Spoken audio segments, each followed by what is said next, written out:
स्वागत आहे तुम्हा सगळ्यांचं आपल्या आर.पी. मराठी स्टोरीज या चॅनलवर. चला सुरुवात करूया आपल्या आजच्या या कथेच्या पुढच्या भागाला. शिवराम आपल्या मुलगा अर्जुनसोबत बाहेरगावी जाऊन सलग 3 दिवस झाले होते.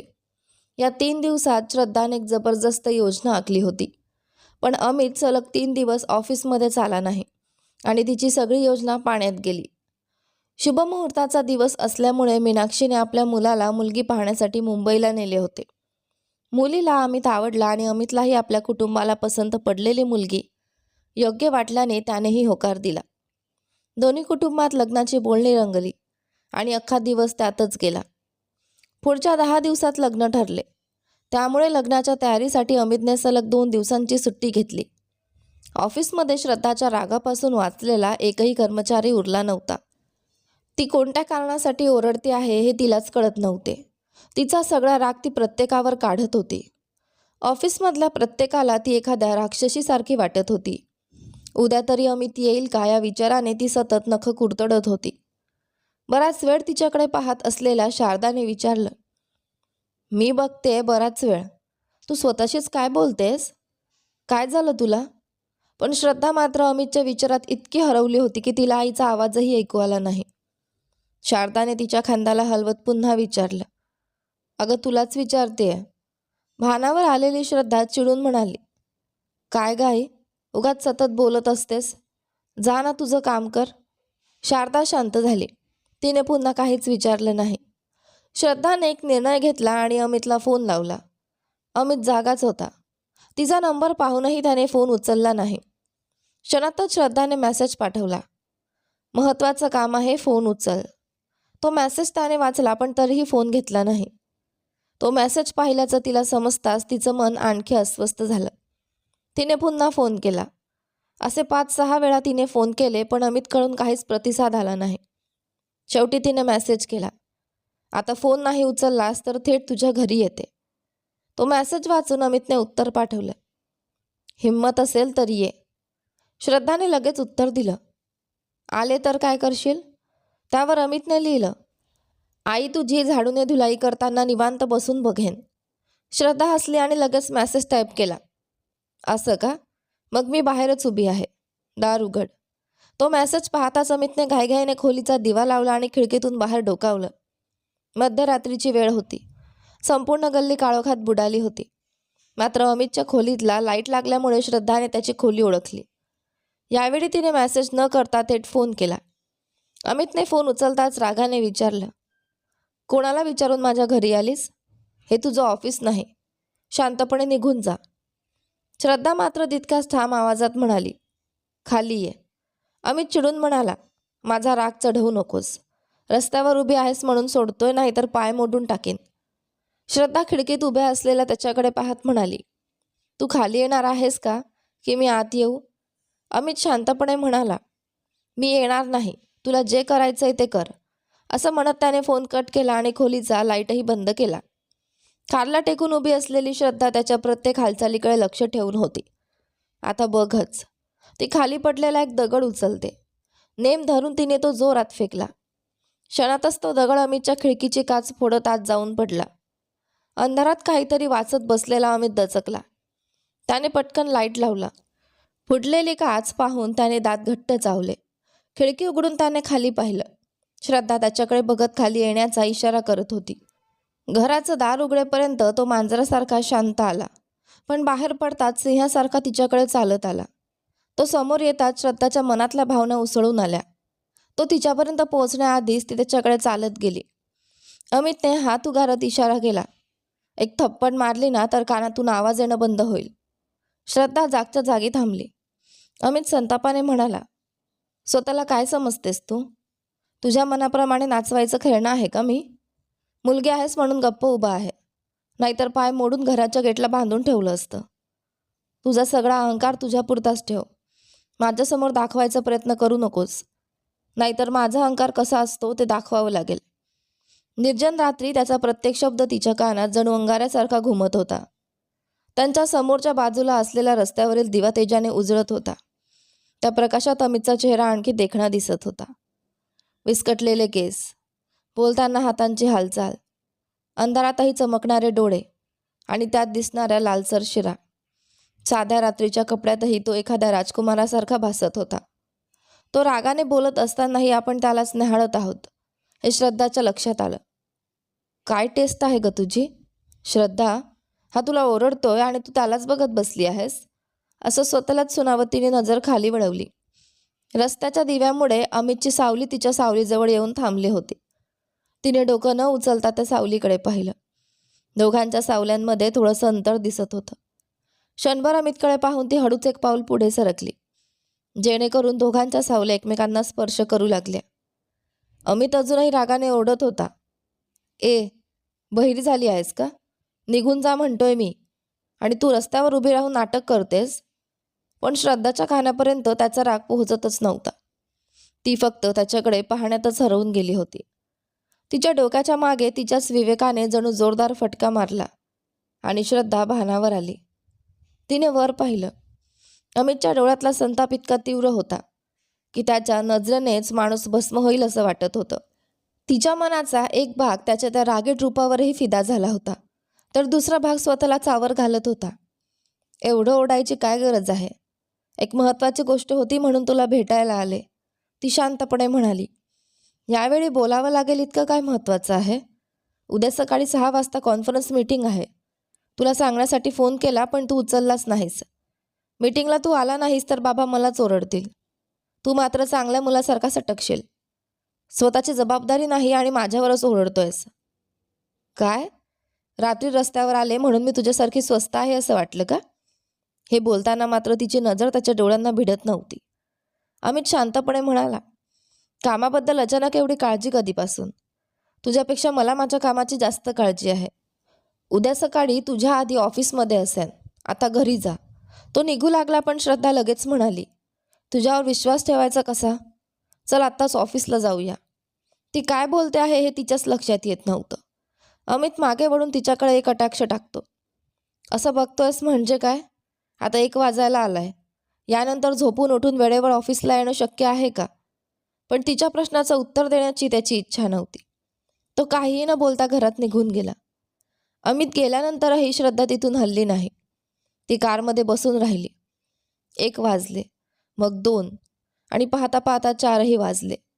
गाणी ऐकता ऐकता तिचे डोळे मिटले आणि तिला गाढ झोप लागली.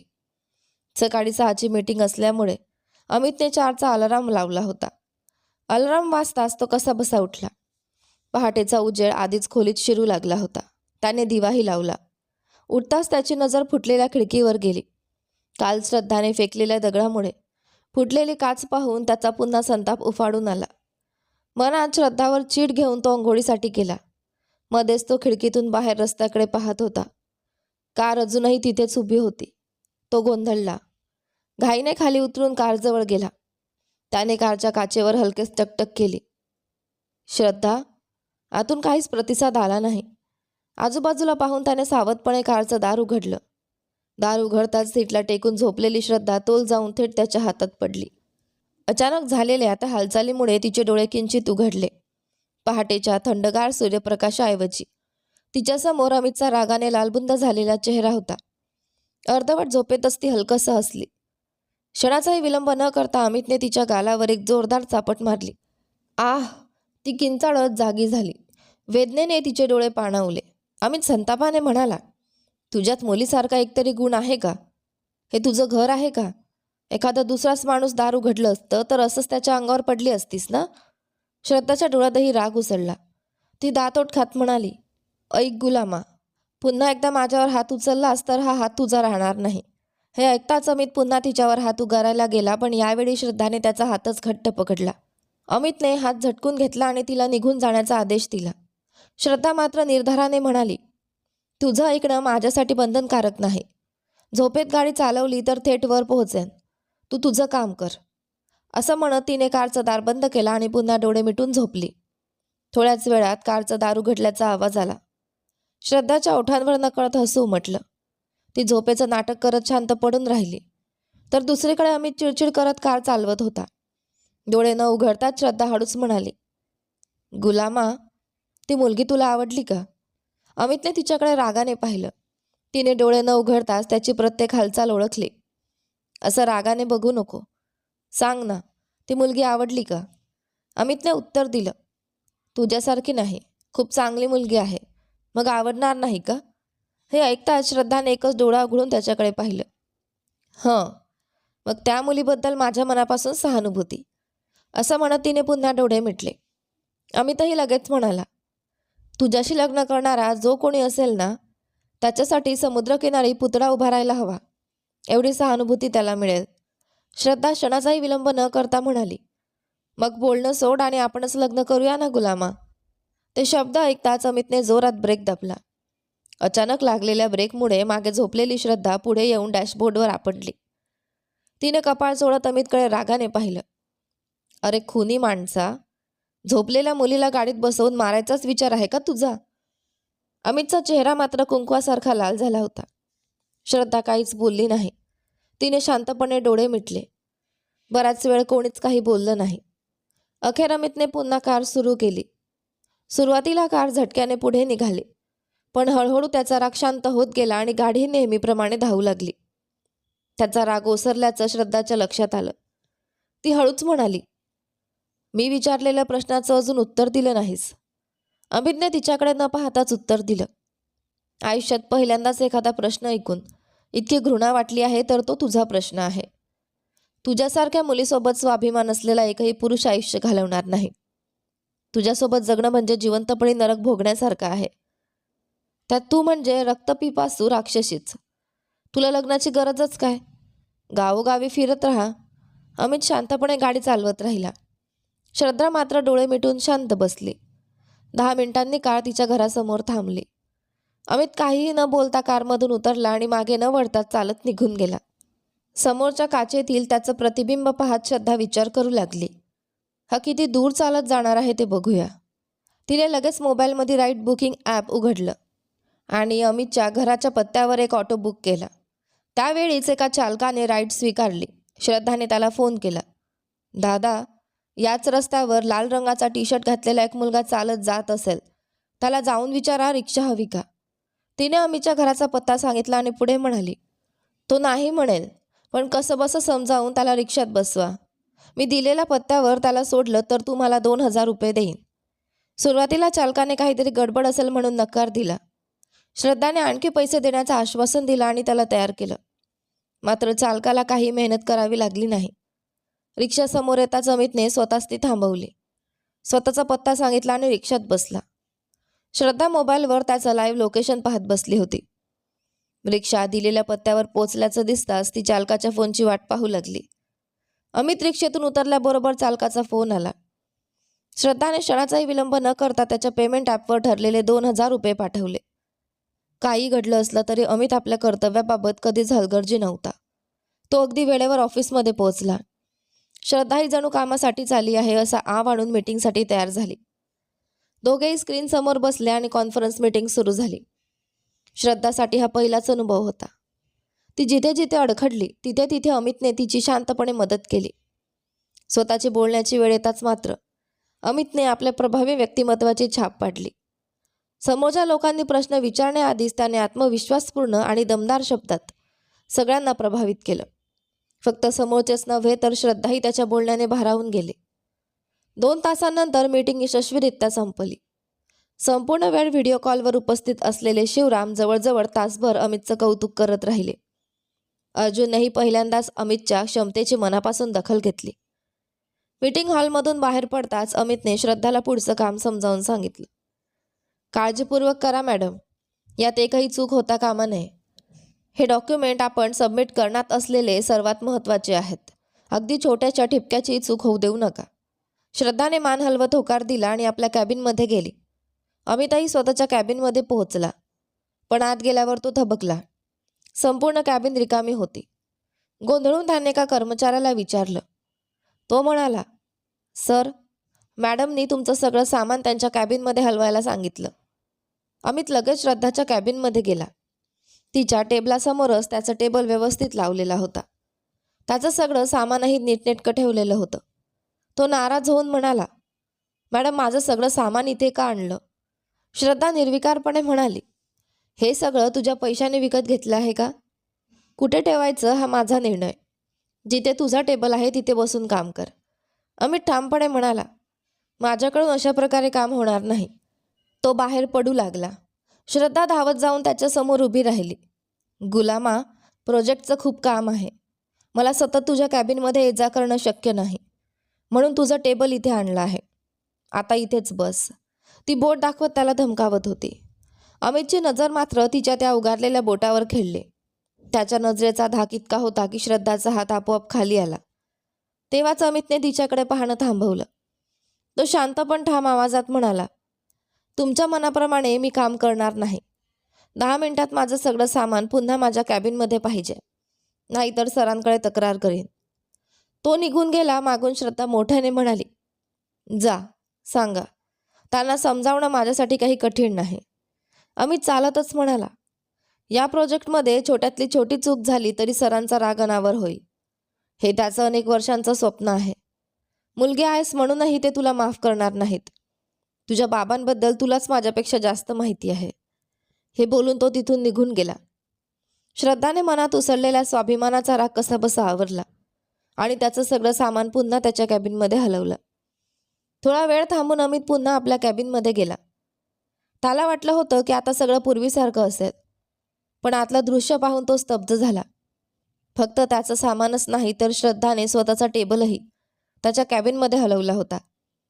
त्या दिवसापासून अमितला स्वतःच्या कॅबिनमध्येही शांतता उरली नाही. श्रद्धा प्रत्येक गोष्टीसाठी कराराचंच कारण पुढे करत असे आणि त्याच्याच नावाखाली आपलं प्रत्येक काम करून घेत असे.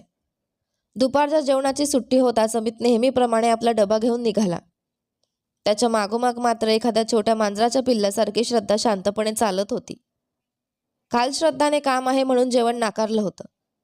अमितने तिच्याकडे साधं लक्षही दिलं नाही आणि तो एकटाच जेवायला निघून गेला. त्याचाच राग मनात धरून श्रद्धा त्याला सुनावण्यासाठी 6व्या मजल्यावर गेली होती. कालप्रमाणेच आजही अमितच्या आजूबाजूला महिला कर्मचाऱ्यांची गर्दी होती आणि तो त्यांच्यामध्ये निवांत बसून जेवत होता. श्रद्धाने सगळ्यांना बाजूला करत काम आहे म्हणून त्याला बोलावलं, पण अमितने शांतपणे जेवणाची सुट्टी संपली की येतो एवढंच उत्तर दिलं. कोणी मोठ्याने हसलं नाही, पण प्रत्येकाच्या चेहऱ्यावरची दडपलेली खिल्ली श्रद्धाच्या नजरेतून सुटली नाही. तिला वाटलं सगळ्यांसमोर तिचा अपमान झाला, म्हणूनच आज शिक्षा म्हणून ती त्याच्यासोबतच जेवायला आली होती. ही शिक्षा अमितला फारशी त्रासदायक ठरणार नाही हे श्रद्धालाही माहीत होतं. मग एवढी बालिश शिक्षा आपण का देतोय असा प्रश्न तिच्या मनात आला. त्या क्षणी तिच्या मेंदूने उत्तर दिलं, मस्तर. काल ज्या लोकांसमोर अमितने तिला लाजवलं होतं, आज त्याच लोकांसमोर त्याला अवघडल्यासारखं करायचा हा तिचा उद्देश होता. पण परिस्थिती मात्र उलटीच झाली. मध्यमवर्गीय लोकांना कडक उन्हात पत्र्याच्या शेडखाली बसून जेवायची सवय होती, पण श्रद्धाला ते अजिबात सहन होत नव्हतं. 10 मिनिटंही झाली नव्हती तोपर्यंत तिच्या अंगातून घामाच्या धारा वाहू लागल्या. तिची अवस्था पाहून अमित तिच्या कानाशी हळूच म्हणाला, मांजर स्वतःला वाघ समजायला लागली की अशीच अवस्था होते. उष्णता सहन होऊन श्रद्धा उठू लागली, पण अमितने तिला थांबवलं. कुठे चाललात मॅडम? इथे इतकी वर्ष सगळे असेच बसून जेवतात. आता तुम्हालाही सवय करून घ्यावी लागेल, असं म्हणत त्याने तिलाही तिथेच बसवून ठेवलं. फॅनची कमतरता नव्हती, पण 6व्या मजल्यावरचं ऊन त्यालाही हरवत होतं. श्रद्धा सतत घाम पुसत जेवत होती. नकळत तिची नजर अमितकडे गेली. त्याचं पूर्ण अंग घामाने भिजलं होतं. शर्ट खालचा बनियानही स्पष्ट दिसत होता. तिने आजूबाजूच्या महिला कर्मचाऱ्यांकडे पाहिलं. त्या थेट त्याच्याकडे पाहत नव्हत्या, पण अधूनमधून त्यांच्या नजरा अमितवरच स्थिरावत होत्या. श्रद्धाच्या मनातल्या जळजळीचा घाम आता नदी नव्हे तर समुद्रासारखा उसळू लागला. अमितही कोणाकडे पाहतोय का हे पाहण्यासाठी तिने चोरट्या नजरेने त्याच्याकडे पाहिलं आणि मग ती त्यालाच न्याहाळत राहिली. त्याच्या डाव्या कानाजवळच्या केसांतून घामाचे 2 थेंब हळूहळू सरकत गालावरून खाली आले आणि शर्टावर पडले. तो शेजारी बसलेल्या एका सहकार्याशी बोलत होता. बोलता बोलता त्याने हाताने चेहरा पुसला. कपाळावर चिकटलेले केस मागे सारले. मनगटावरील घड्याळ थोडं वर सरकलं होतं. त्याने ते नीट केलं. वेळ पाहिली आणि पुन्हा शांतपणे जेवायला सुरुवात केली. पण घाम थांबायचं नाव घेत नव्हता. कपाळ, गाल, मान सगळीकडे घामाचे थेंब ओघळत होते. ते पाहून श्रद्धाच्या हातांना नकळत अस्वस्थता आली.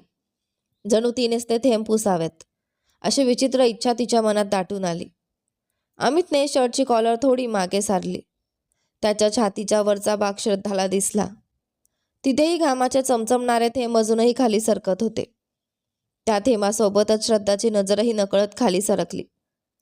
क्षणोक्षणी ती त्याच्या जगात हरवत चालली होती. तेवढ्यात तिच्या हातातून पाण्याची बाटली निसटली. ती सरळ जाऊन अमितच्या पायावर आदळली. तो काय झालं म्हणून उठून पाहणार तोपर्यंत आजूबाजूच्या काही महिला कर्मचारी घाईघाईने त्याच्या भोवती जमा झाल्या. अर्ध्या क्षणातच 4 मुलींनी त्याला घेरलं. ते दृश्य पाहताच श्रद्धाने संतापाने गरम श्वास घेतला आणि एक शब्दही न बोलता तिथून निघून गेली. ऑफिसमधले सगळे कर्मचारी आपापलं काम आटपून घरी निघून गेले होते. आता संपूर्ण ऑफिसमध्ये फक्त श्रद्धा आणि अमित दोघेच उरले होते. बाहेरगावी गेलेल्या शिवराम यांनी एक महत्त्वाच्या करारासंदर्भात चर्चा होईपर्यंत थांबायला सांगितलं होतं. हा सरकारतर्फे दिला जाणारा अत्यंत मोठा प्रकल्प होता. दर 10 वर्षांनी उद्योग क्षेत्रातील कंपन्यांना अशी एकच सुवर्णसंधी मिळत असे. हा करार मिळवणं म्हणजे मोठं आव्हान होतं. पण एकदा तो मिळाला की पुढची अनेक वर्ष कंपनीचं नाव आणि प्रतिष्ठा उंचावणार होती. 30 वर्षांपूर्वी शिवराम यांच्या कंपनीने हा करार जिंकला होता. त्यानंतर पुन्हा संधी मिळाली नव्हती. पण यावेळी अमित सोबत असल्याच्या आत्मविश्वासामुळे शिवराम पूर्ण ताकदीने प्रयत्न करत होते. मागच्या वेळी त्यांचा कट्टर व्यावसायिक प्रतिस्पर्धी हा करार घेऊन गेला होता. त्यामुळे यावेळी त्याला हरवणं हेच त्यांचं पहिलं ध्येय होतं. एक गुलामा, अजून किती वेळ थांबायचं? खूप दमले मी. तासाभरापासून वाट पाहून कंटाळलेली श्रद्धा वैतागून म्हणाली. लॅपटॉपवरून नजरही न हटवता अमित मिश्किलपणे म्हणाला, दमली आहेस की पिण्याची वेळ झाली म्हणून हातपाय सळसळतायत? अरे गुलामा, मालकाच्या मुलीशी असं बोलतात का? बाबा तुला खूपच मोकळीक देतात. असं म्हणत ती टेबलावरच डोकं ठेवून पडली. तुला कंपनीत जागा दिली तीच मोठी चूक झाली. नाहीतर 6 वाजल्यानंतर असा हात खाजवून त्रास दिला नसतास. त्याच्या बोलण्याचा राग येताच तिने टेबलावरची पेन्सिल उचलून त्याच्याकडे फेकली. तो त्याला न लागता दुसरीकडे जाऊन पडली. मग तिने दुसरी वस्तू उचलून फेकली. स्क्रीनवर नजर खिळलेली असतानाच अमितने हात पुढे करून ती वस्तू अचूक पकडली. ते पाहून श्रद्धा थक्क झाली. अमित, न बघताही इतक्या अचूक पकडलंस कसं? त्याने काहीच उत्तर दिलं नाही. अरे तुलाच विचारते मी. तरीही त्याने तिच्याकडे दुर्लक्ष करत काम सुरूच ठेवलं. त्याच्या या दुर्लक्षामुळे श्रद्धा अजूनच चिडली. अमितने एकदा तरी तिच्याकडे पाहावं म्हणून ती एकामागून एक वस्तू त्याच्याकडे फेकू लागली. काही वस्तू त्याला लागल्या, काही जमिनीवर पडल्या. पण त्याची नजर मात्र लॅपटॉपवरून हलली नाही. खूप झालं अमित, किती वेळापासून हाक मारतेय? एकदा माझ्याकडे पाहिलंस तर काय बिघडणार आहे? यावेळी तिच्या आवाजातला थकवा खरा होता. पण अमितला उत्तर द्यायचंच नव्हतं. शेवटी हार मानून श्रद्धा पुन्हा टेबलावर डोळे मिटून पडली. मात्र काही क्षणांनी ती हळूच डोळे उघडून त्याच्याकडे पाहू लागली. हातांनी चेहरा झाकून बोटांच्या फटीतून तो आपल्याकडे पाहतोय का हे ती चोरून पाहत होती. पण अमितमध्ये किंचितही हालचाल नव्हती. नजर लॅपटॉपवरच होती, फक्त डोळ्यांच्या बाहुल्या इकडून तिकडे फिरत होत्या. एका हाताने तो वेगाने टायपिंग करत होता तर दुसऱ्या हातात काही नोट्स होत्या. नेमकं काय तपासत होता कोण जाणे. पण अधूनमधून त्याच्या कपडावर आठ्या उमटत होत्या.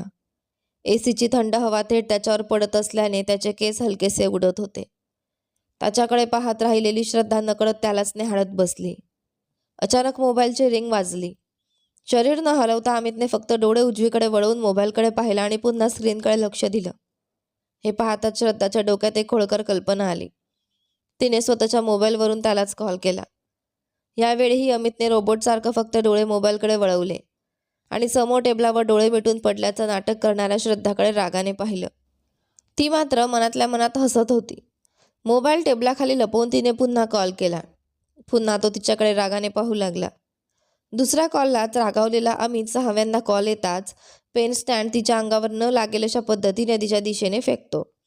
श्रद्धा मोठ्याने हसू लागली. आता ती त्याच्या समोर उभी राहूनच त्याला पुन्हा कॉल करू लागली. डॉक्युमेंट तयार करतोय, डिस्टर्ब करू नकोस, एवढंच म्हणत तो पुन्हा कामात गुंतला. त्याची चेष्टा करत ती त्याच्या अगदी जवळ गेली. त्याच्या कानाजवळ अलगद कुजबुजली. गुलामा, तरीही तो वळला नाही. तिने स्वतःचे केस गुंडाळून त्याच्या कानाला हलकेच स्पर्श केला. यावेळी मात्र त्याने तिच्याकडे कडक नजरेने पाहिलं. श्रद्धा हसू आवरत त्याच्या मानेवर अलगद बोटं फिरवू लागली. जणू मागच्या जन्मी कठोर तप करणारा ऋषीच होता तो. तिचा प्रत्येक स्पर्श त्याला जाणवत असूनही तो अजिबात विचलित झाला नाही. त्याची ही सवयच तिच्या मनाला वेड लावत होती. तिने दोन्ही हात त्याच्या खांद्याभोवती गुंफले. तिचे हात छातीवर येताच अमितने ते घट्ट पकडले आणि जोराने दूर सारले. अमित, दुखतंय, तिने कळवळून म्हटलं. तरीही त्याने तिचे हात झटकून पुन्हा स्क्रीनकडे लक्ष दिलं. काही क्षण शांत बसलेली श्रद्धा पुन्हा त्याला चिडवू लागली. शांतपणे सांगतोय तेव्हा ऐक, मला राग आणू नकोस. अमित एवढंच म्हणाला आणि पुन्हा कामात गुंतला. पण श्रद्धा ऐकणाऱ्यांपैकी नव्हती. शेवटी संयम सुटू लागल्याने अमित शेजारच्या कॅबिनमध्ये जाण्यासाठी वळला. श्रद्धा लगेच दारात उभी राहून त्याचा रस्ता अडवते. तू असा का आहेस अमित? एखादी मुलगी स्वतःहून इतकी जवळ येते आणि तू तिला किंमतही देत नाहीस. तुझी हीच गोष्ट मला तुझ्याकडे वेड्यासारखी ओढून घेते. तिची नजर प्रेमाच्या नशेत त्याच्यावर खिळली होती. बाजूला हो, मला काम आहे, अमितने कठोर नजरेने सांगितलं. छे, इथूनच कर काम, असं म्हणत श्रद्धा हट्टाने त्याच्या समोरच उभी राहिली. मला आदेश देण्याचा तुला काही अधिकार नाही. बाजूला हो, अमितने कठोर आवाजात म्हणत तिला दूर ढकललं. तो पुढे निघताच श्रद्धा त्याच्या मागे धावत आली आणि त्याला घट्ट मिठी मारून उभी राहिली. तिच्या स्पर्शाने जणू त्याच्या अंगावर फटाक्यांचे तुकडे पडल्यासारखा तो भडकला. संतापाच्या भरात त्याने तिला जोरात ढकलून दिलं. श्रद्धा खाली आपटली. तिचा गुडघा जोरात जमिनीवर आदळला. वेदनेने ती तशीच वाकडी होऊन पडून राहिली, पण अमितने मागे वळूनही पाहिलं नाही. तुझी हीच लायकी आहे, स्वतःला मुलगी म्हणून घेतेस. कोण मिळेल त्याच्या मागे फिरत असशील. पुन्हा एकदा माझ्या जवळ यायचा प्रयत्न करून बघ, मग बघ काय करतो, असं बोलून तो तिथून निघून गेला. सुमारे अर्धा तास उलटून गेला. शिवराम यांचा फोन आल्यानंतरच अमितने लॅपटॉप बंद केला. मीटिंगसाठी श्रद्धाला बोलवायला तो बाहेर आला, जिथे त्याने तिला ढकललं होतं. तिथेच ती अजूनही पडून होती. त्याला सुरुवातीला फारसं काही वाटलं नाही. तो जवळ गेला आणि बुटाने जमिनीवर हलकासा आवाज केला, पण तिच्याकडून कसलीच हालचाल झाली नाही. त्याच्या मनात शंका आली. तिला हात लावावा का असा विचार करत तो थांबला. सभ्यतेच्या जाणीवेने त्याने हात मागे घेतला आणि हळूच हाक मारली. श्रद्धा. ती गुडघे पोटाशी घेऊन तशीच पडून होती. त्याने पुन्हा हाक मारली तरीही काहीच प्रतिसाद नव्हता. यावेळी मात्र अमितच्या मनात भीती शिरली. तो तिच्याजवळ गुडघ्यावर बसला आणि हलकेच तिला उठवण्याचा प्रयत्न केला. सुरुवातीला शांत असलेला त्याचा आवाज आता घाबरून मोठा होत गेला. श्रद्धा, उठ ना. त्याने तिला अलगद वळवून स्वतःच्या मांडीवर घेतलं. श्रद्धा, डोळे उघड. त्याच्या आवाजातली भीती स्पष्ट जाणवत होती. माझ्याकडे बघ. तो पुन्हा पुन्हा तिला उठवत होता, पण ती शांतपणे डोळे मिटून पडली होती. अगं, त्याने तिच्या गालावर हलकासा थाप दिला आणि अचानक त्याला पाण्याची आठवण झाली. घाईघाईने बाटली शोधून त्याने ती उघडण्याचा प्रयत्न केला, पण घाबरल्यामुळे झाकणही उघडत नव्हतं. क्षणभर डोळे मिटून स्वतःला सावरत त्याने बाटली उघडली आणि तिच्या चेहऱ्यावर पाणी शिंपडलं. काहीच फरक पडला नाही. श्रद्धा. तो तिला पुन्हा पुन्हा हाक मारत राहिला. शेवटी त्याने तिचा पूर्ण चेहराच पाण्याने भिजवला. तरीही तिच्या चेहऱ्यावर किंचितही हालचाल दिसत नाही. आता त्याची भीती अनेक पटींनी वाढली. त्याने तिला छातीशी घट्ट धरलं, जमिनीवर बसला आणि तिला आपल्या हातांच्या वलयात घेतलं. श्रद्धा. त्याचा आवाज पूर्णपणे तुटला होता. मी तुला ढकलणार आहे हे माहीत होतं ना, मग का आलीस माझ्याजवळ? खूप लागलं का गं? तिच्या चेहऱ्याला स्वतःचा चेहरा टेकवत तो तिला उठवण्याचा प्रयत्न करत होता. तेवढ्यात अचानक श्रद्धाने त्याच्या डोक्याच्या मागून दोन्ही हातांनी त्याला घट्ट पकडलं. अमित काही समजून घेण्याआधीच तिचे ओठ त्याच्या ओठांवर येऊन टेकले. तिने दुसरा हातही त्याच्या डोक्यामागे नेला आणि त्याच्या केसात बोटं गोंफले. त्याला मिठी तोडत ती त्याच्या मांडीवर व्यवस्थित बसली आणि त्याच्या ओठांचा पहिला स्पर्श मनापासून अनुभवू लागली. पण अमित तिच्यापासून जोराने सुटण्याचा प्रयत्न करत होता. त्यामुळे तिचं पहिलं चुंबन तिला अपेक्षित तसं गोड ठरलं नाही. क्षणातच अमितने स्वतःला तिच्यापासून दूर केलं आणि तिच्या गालावर इतकी जोरात थप्पड मारली की 5ही बोटांचे ठसे स्पष्ट उमटले. श्रद्धाने डोळे मिटून ती थप्पड शांतपणे स्वीकारली. तरीही अमितचा राग कमी झाला नाही. त्याने पुन्हा एकदा तिच्या गालावर थप्पड मारली. तिची मान पकडून तिला दूर ढकलत तो संतापाने ओरडला. छी, तुला लाज वगैरे आहे की नाही? नाही, तिने शांतपणे उत्तर दिलं आणि आणखी एक थप्पड खाल्ली. स्वतःच्या हातून काहीतरी अघटित घडेल या भीतीने अमित तिथून निघून जाऊ लागला. श्रद्धा पुन्हा त्याच्या मागे धावत आली. माझ्या जवळ येऊ नकोस, तो रागाने गुरगुरला. पण ती थांबली नाही. त्याने तिला पुन्हा दूर ढकललं आणि आपल्या कॅबिनकडे चालू लागला. ती वेगाने पुढे जाऊन त्याचं कॉलर पकडत त्याला भिंतीवर टेकवते.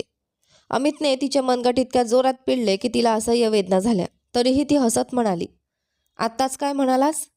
मी कोण मिळेल त्याच्या मागे फिरते? माझ्या मागे येणारा प्रत्येक जण अमित नसतो. मी कोणावरही भाळत नाही. तुला मी चुकीची वाटत असेल तर ती माझी चूक नाही, तुझी नजर चुकीची आहे. अमितने तिचे हात सोडले. तो मागे वळताच श्रद्धा शांत स्वरात म्हणाली, मी तुला किस का केलं हे मलाही माहीत नाही. पण एक गोष्ट नक्की, तू मला अजिबात आवडत नाहीस. माझं पहिलं चुंबन मला न आवडणाऱ्या माणसासोबत असेल असं कधी वाटलं नव्हतं. पण ते चुकीचं होतं असंही मी म्हणू शकत नाही. कारण मी तुझ्यावर फिदा झाले अमित, फक्त तुझ्यावर. इतकं बोलून ती तिथून निघून गेली. दोघांच्या या गोंधळात शिवराम यांनी अनेक वेळा फोन केला होता. तिकडे कराराच्या चर्चेत वेळ काढून खास मीटिंग आयोजित करण्यात आली होती, पण या दोघांमुळे सगळाच गोंधळ झाला. ऑफिसच्या बाहेर पडलेल्या श्रद्धाला स्वतःचाच राग येत होता. मी हे काय करून बसले, ती स्वतःलाच दोष देत होती. अमितने बोललेलं खरंच होतं का, असा विचार तिच्या मनाला कुरतडत होता आणि ती स्वतःवरच चिडत होती. दुसरीकडे कॅबिनमध्ये बसलेल्या अमितची अवस्थाही काही वेगळी नव्हती. एका मुलीला इतकं जवळ येऊ दिलं हीच गोष्ट त्याला अस्वस्थ करत होती. त्याच्या आयुष्यात त्याच्यासाठी कुठेतरी एक मुलगी वाट पाहत असताना नकळत दुसऱ्या मुलीसोबत झालेला हा पहिला जवळीकीचा क्षण त्याला आठवणीतून कायमचा पुसून टाकायचा होता. दोघांपैकी कोणीच फोन उचलत नसल्यामुळे शिवराम यांची चिंता वाढू लागली.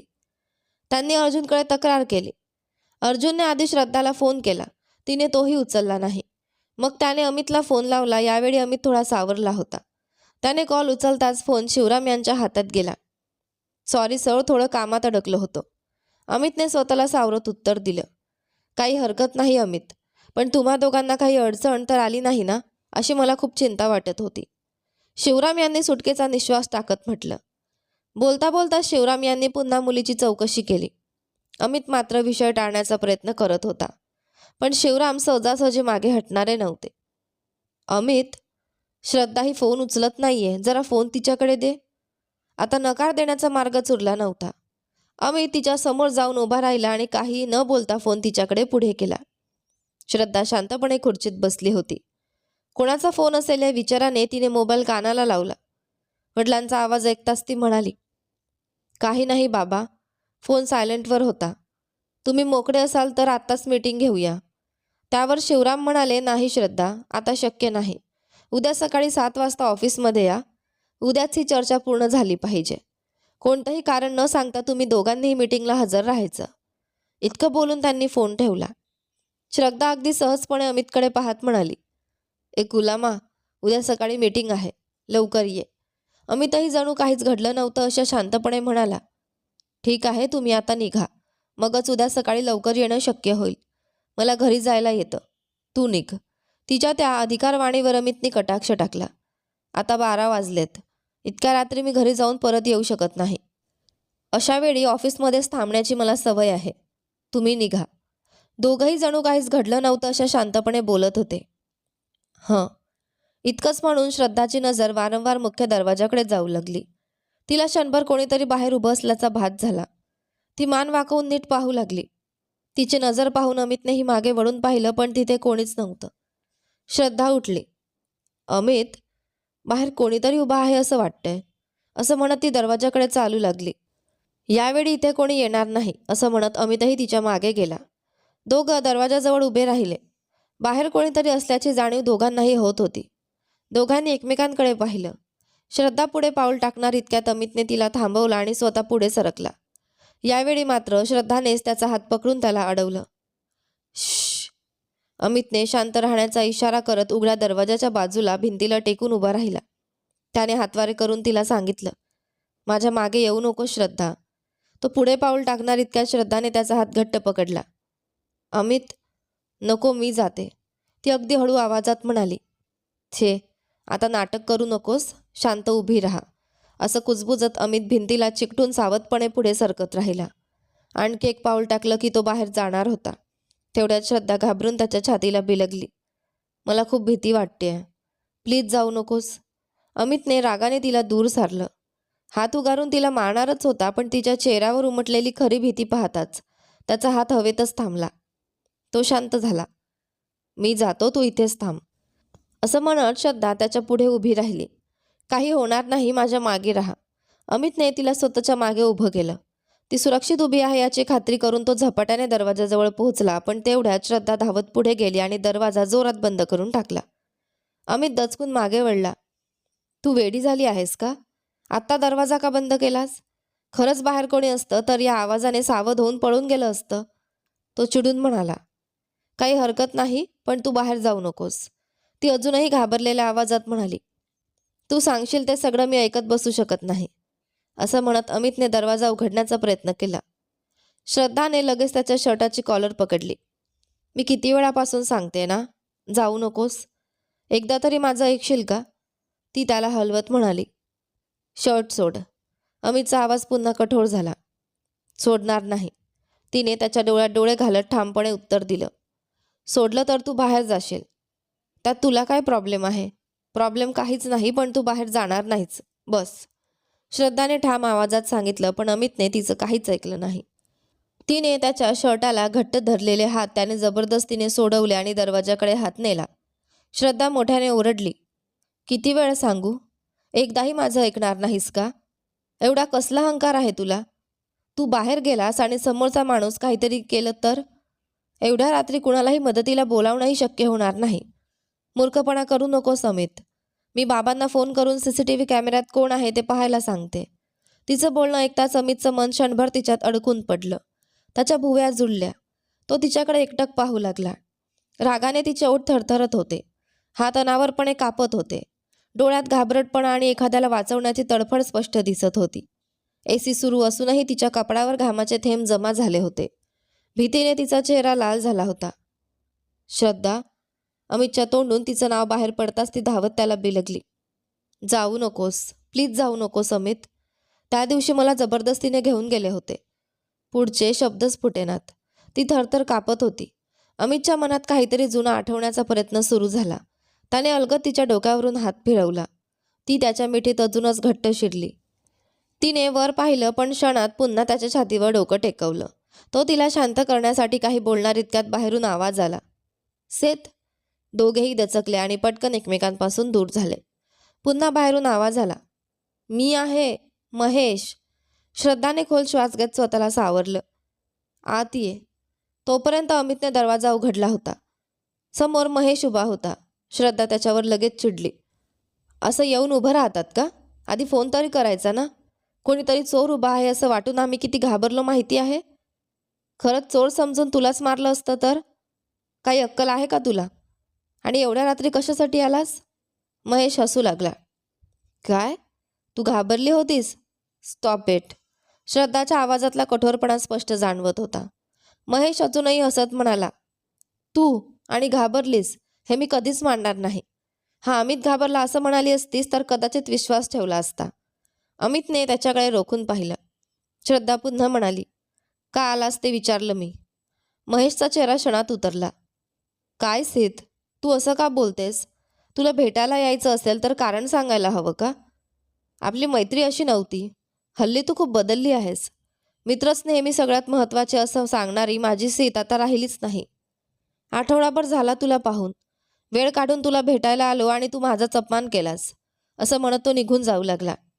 श्रद्धाला लगेच आपली चूक लक्षात आली. ती धावत जाऊन त्याला थांबवत म्हणाली. नको महेश, जाऊ नकोस. खरं तर तुझ्यासाठीच आपल्या सगळ्या मित्रांना बोलावून पार्टी ठेवली आहे.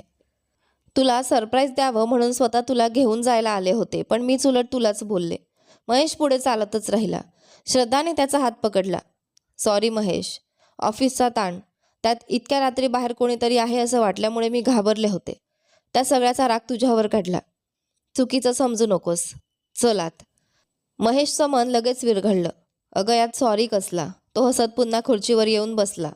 श्रद्धा आणि महेश दोघेही जुन्या मित्रमैत्रिणींच्या गप्पांमध्ये रमले. हे सगळं अमित शांतपणे निरीक्षकासारखा पाहत होता. महेशची नजर त्याच्यावर गेली. हा अजून इथे का बसलाय? तो सहज विचारतो. श्रद्धा म्हणाली, बाबांनी आज मीटिंग ठेवली होती ना, म्हणून आम्ही दोघंही थांबलो होतो. पण नंतर ती उद्या सकाळपर्यंत पुढे ढकलली. आम्ही निघणार तेवढ्यात तू आलास. अच्छा. महेशने हलक्या आवाजात उत्तर दिलं. अमित मात्र त्याच्याकडे टक लावून पाहत होता. त्या नजरेमुळे महेश अस्वस्थ झाला. असं काय बघतोयस?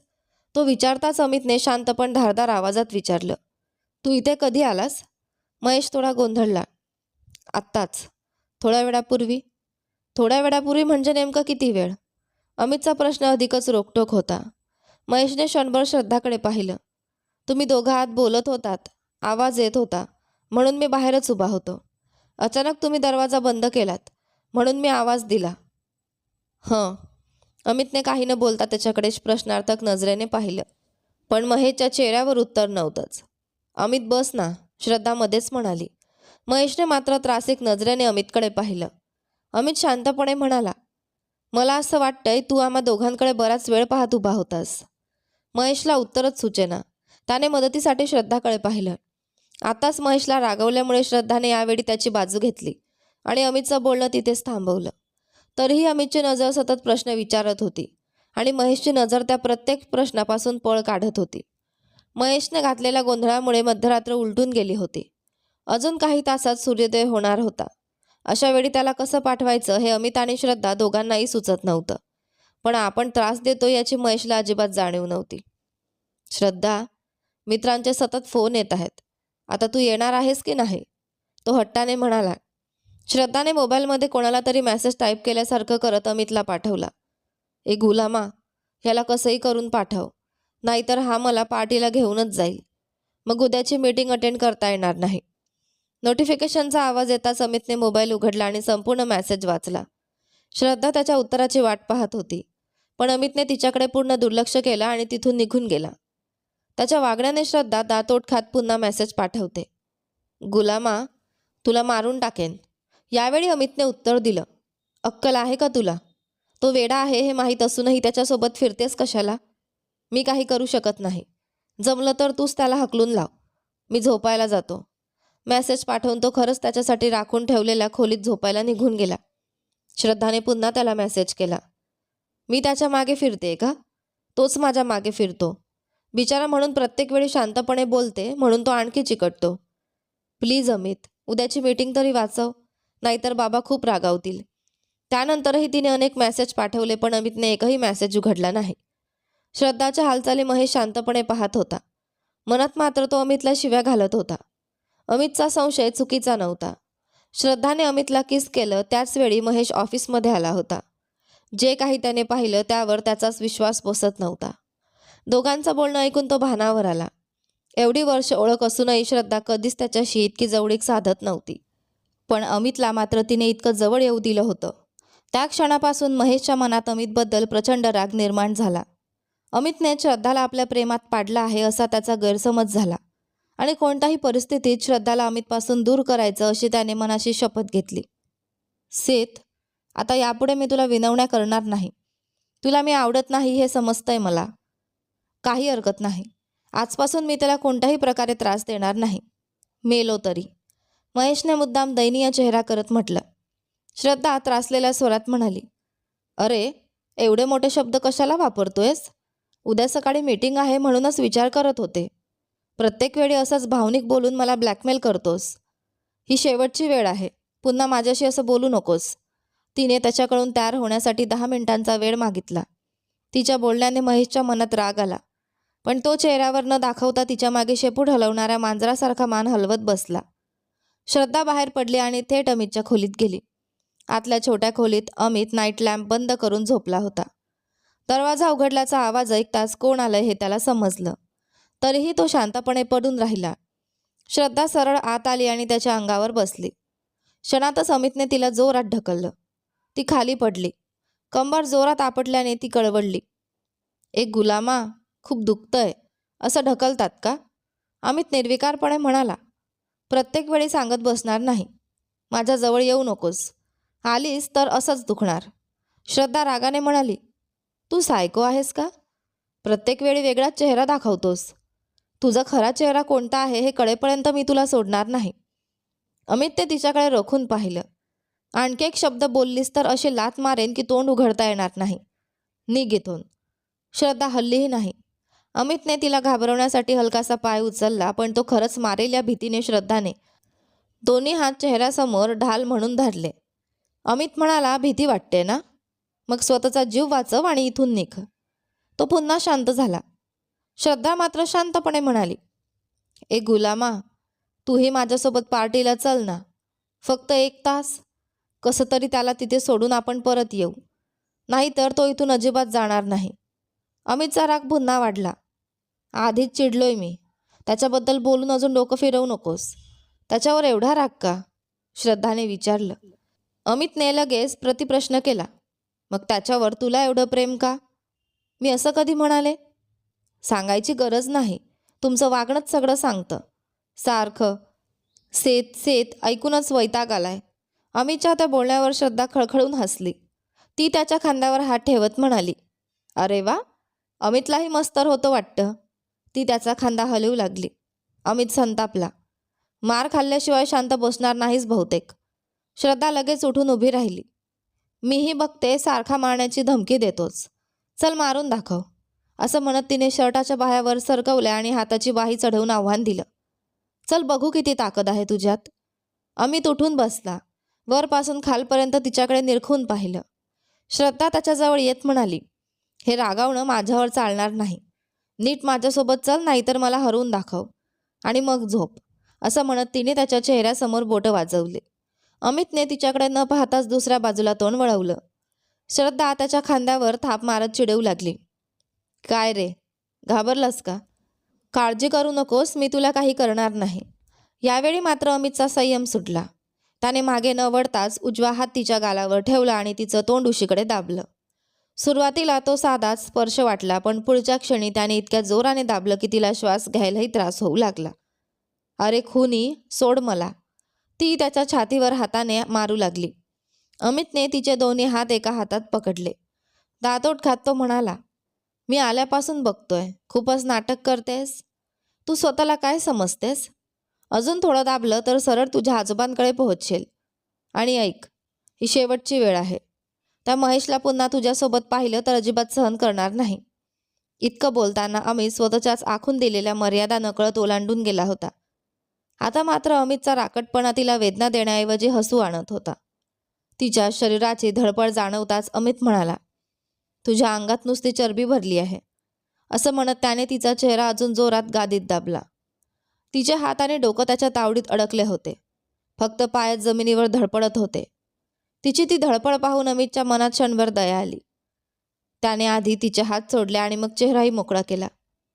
क्षणाचाही विलंब न करता श्रद्धाने त्याच्या केसांना घट्ट पकडलं. अमितने तिला दूर ढकलण्याचा प्रयत्न केला, पण हरायचंच नाही या हट्टाने ती एखाद्या वेताळासारखी पुन्हा त्याच्या अंगावर चढली. तिचं शरीर त्याच्या अंगाला स्पर्श होताच अमित पुन्हा संतापला.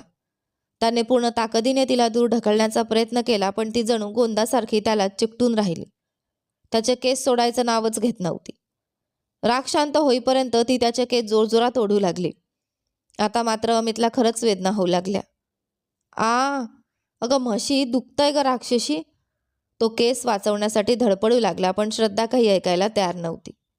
मर, माझ्याशी असंच वागतोस ना? ती अजून जोरात त्याचे केस ओढत त्याला छळू लागली. वेदना सहन न झाल्याने अमित पुन्हा गादीवर कोसळला. त्याचवेळी श्रद्धाही त्याच्यावर पडली. दोघांमध्ये सुरू असलेल्या या झटापटीत ते किती जवळ आले आहेत याची दोघांनाही जाणीव नव्हती. तेवढ्यात बाहेरून महेशचा आवाज आला.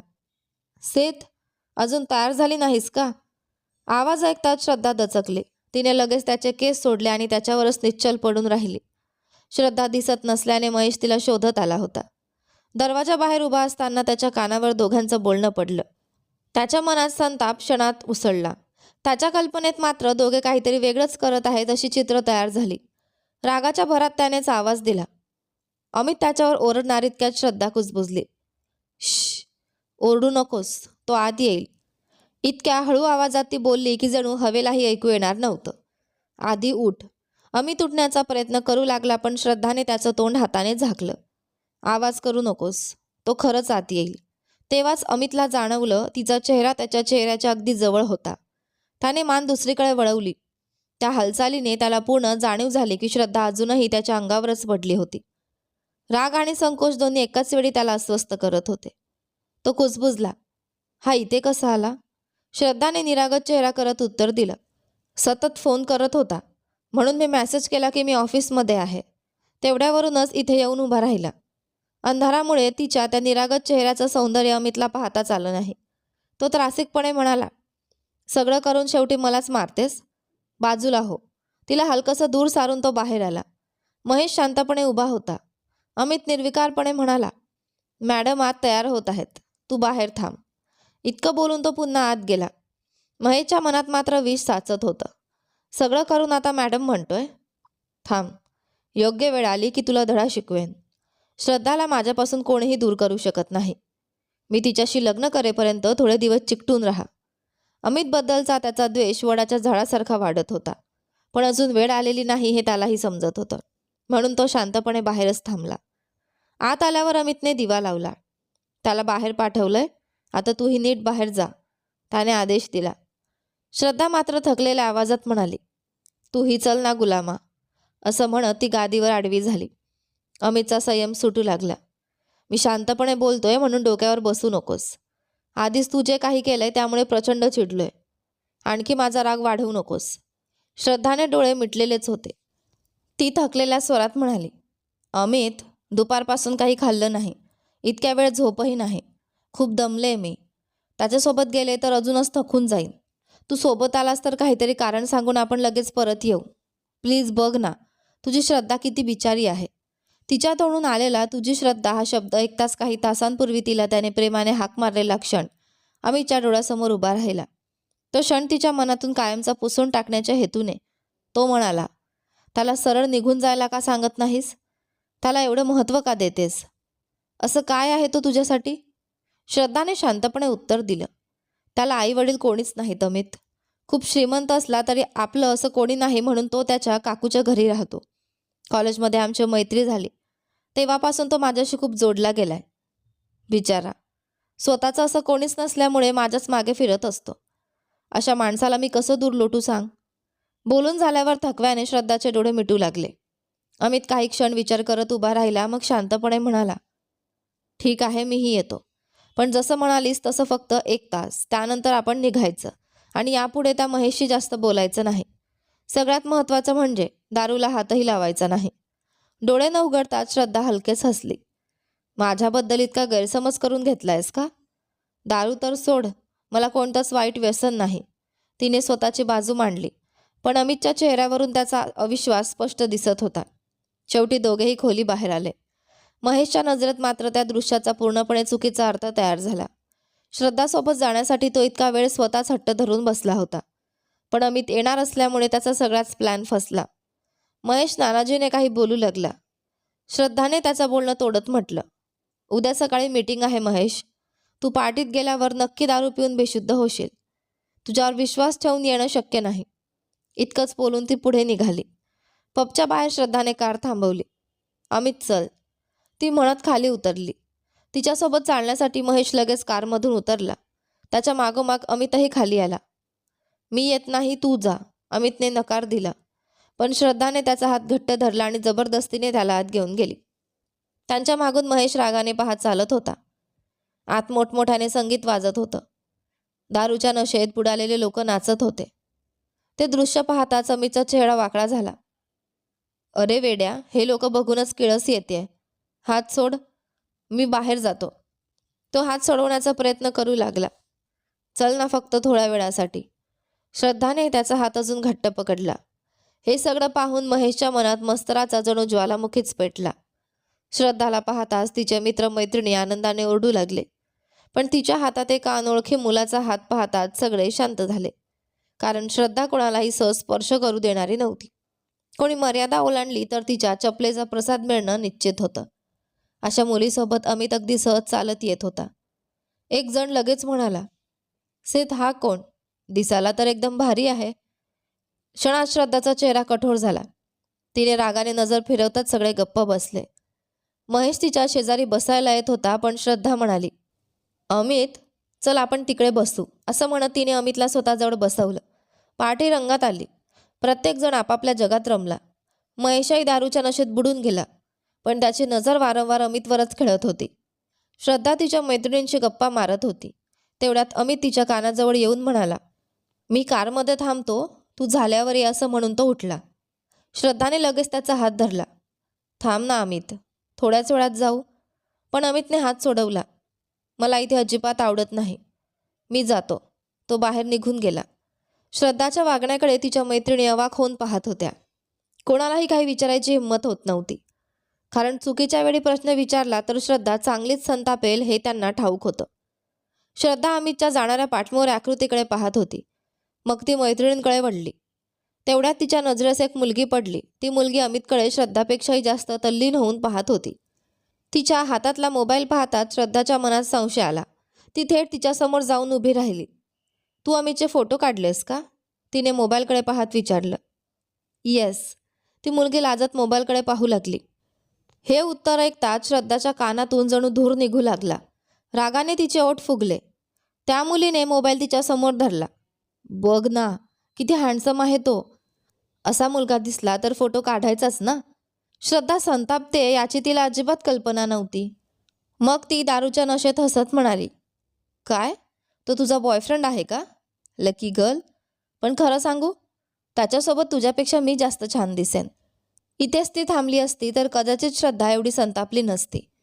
पण तिने अमितचे चोरून काढलेले एकामागोमाग एक सगळे फोटो दाखवत त्याचं कौतुक सुरूच ठेवलं. क्षणात श्रद्धाचा राग शिगेला पोहोचला.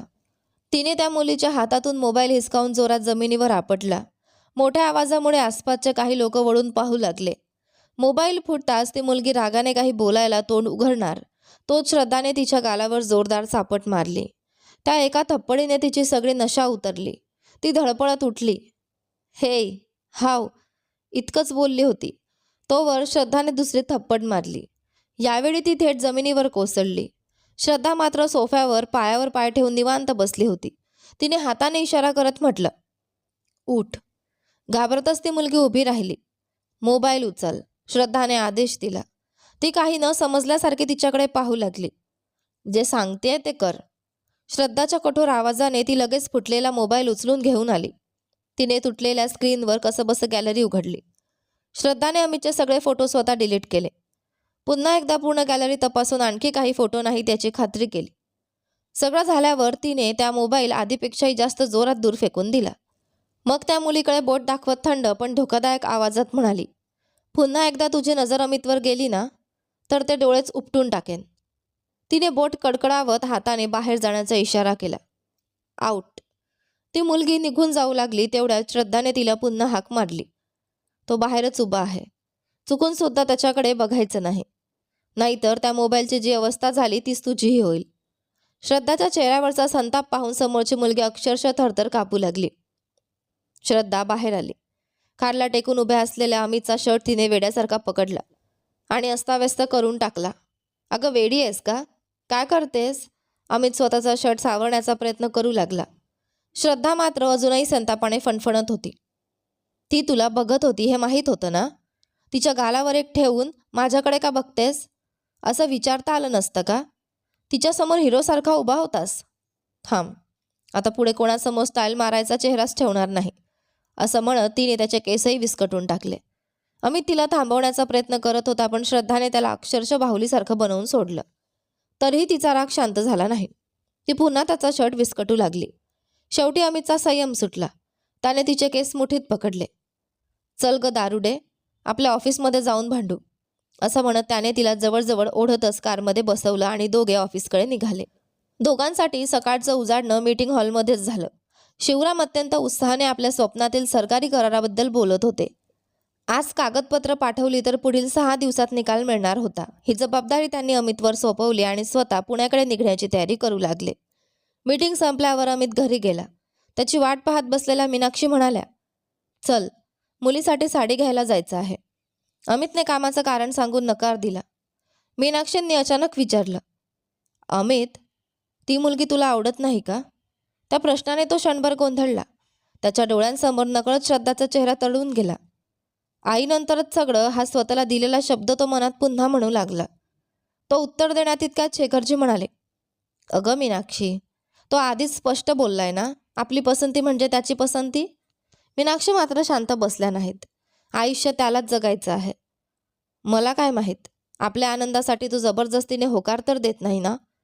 त्यांच्या चेहऱ्यावरची चिंता स्पष्ट दिसत होती. अमित लगेच म्हणाला, आई तसं काही नाही. तुम्हाला ती आवडली म्हणजे मलाही आवडेल. ऑफिसच्या कामामुळे थोडी धावपळ सुरू आहे. अजून 1 आठवडा द्या. सगळी कामं पूर्ण करून तुमच्या मनाप्रमाणे तुमच्यासोबत राहीन. त्याच्या शब्दांनी मीनाक्षींना समाधान मिळालं. दुपारी अमित ऑफिसमध्ये आला. सगळे कर्मचारी जेवत आहेत का हे पाहण्यासाठी तो 6व्या मजल्यावर गेला. पण तिथे एकही माणूस नव्हता. फक्त रिकाम्या खुर्च्या दिसत होत्या. तो गोंधळला. मग तो थेट प्रोडक्शन विभागात गेला. तिथे चौकशी करताच एक कर्मचारी आनंदाने म्हणाला, सर मॅडम खरंच खूप चांगले आहेत. इतक्या वर्षात कुणीही जे केलं नाही ते त्यांनी करून दाखवलं. अमितने आश्चर्याने विचारलं, काय केलं त्यांनी? त्याच वेळी मागून श्रद्धाचा आवाज आला, मी सांगते, तुम्ही तुमचं काम करा. अमित मागे वळला.